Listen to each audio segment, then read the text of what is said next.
Hello, this was our Phuket day 2। আমরা early morning ready হয়ে গেছিলাম কারণ আমাদের হোটেলের নিচ থেকেই পিক আপ ছিল। 45 মিনিট একটু সুন্দর জার্নির পর ওই finally reach the starting point of our speed boat ride. এদিকে হচ্ছিস ফিফি আইল্যান্ড যাওয়ার আগে আমরা নিজেদের ব্রেকফাস্ট নিজেরা সার্ভ করে খাচ্ছি নাকি। এখান থেকে দেবে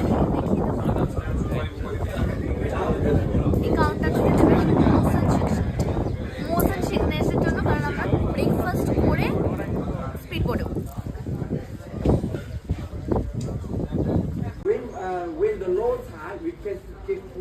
ব্রেকফাস্টের পর লিস্ট মিলিয়ে আমাদের বোটে নিয়ে যাওয়া হলো অ্যান্ড বোট চালু হওয়ার পর ট্রাস্ট মি জলের কালার 5 মিনিটের মধ্যে চেঞ্জ হয়ে গেল।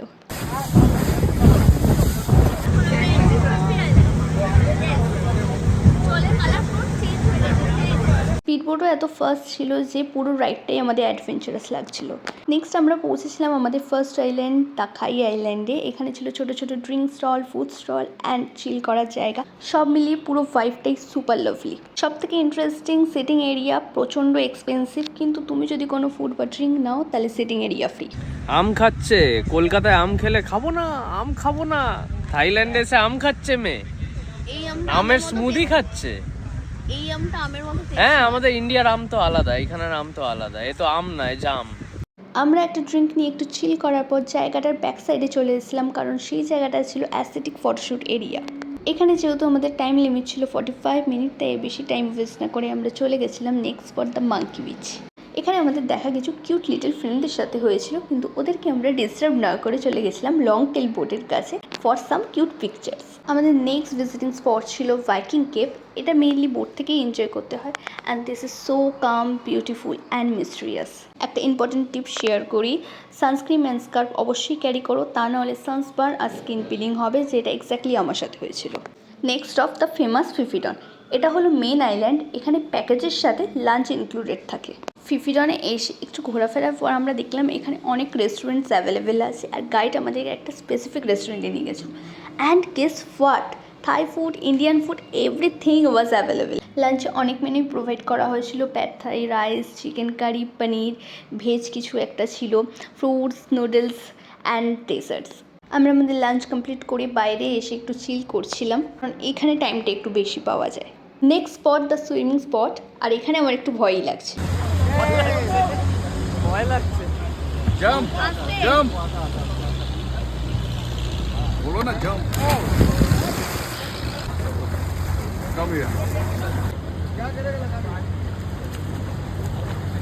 আমার যেহেতু ভয় লাগে তাই শানু এখানে একাই গেছিলো, তাও লাইফ জ্যাকেট ছাড়া। And finally we reach the most awarded place the মায়াবী, যেটা অনেক মানুষের dream destination. And honestly speaking, আমাদের এক্সপেকটেশন যা ছিল জায়গাটা তার থেকেও খুব বেশি সুন্দর। এখানে দেখি একটা মেয়ে আছে, কোকোনাট এরকম করে।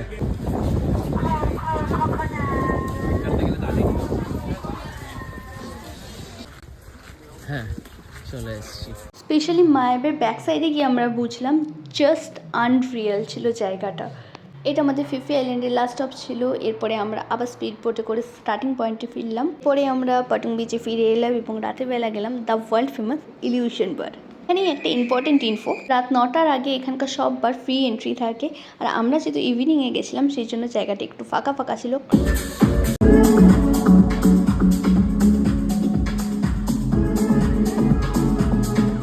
ফাইনালি আমরা চলে এসেছি ওটক মার্কেটে, আর এটা একটা খাবারের স্টল বল, প্রচুর এখানকার স্ট্রিট ফুড বলে। দেখো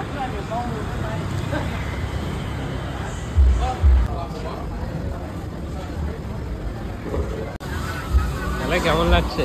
আইল্যান্ডে এসে আমরা খাচ্ছি ভাত আর চিকেন কারি। চিকেন কারিটা আমাদের থেকে ডিফারেন্ট, একটু লেবু দেওয়া আছে, টক টক লাগছে, ঝাল ঝাল লাগছে, ভালো লাগছে।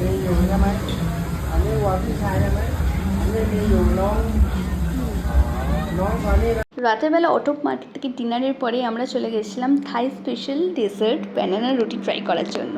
And trust me, it's just awesome. Dessert নেওয়ার পর আমরা হ্যাপিলি আমাদের দিনটা শেষ করলাম নাইট লাইফ এনজয় করে।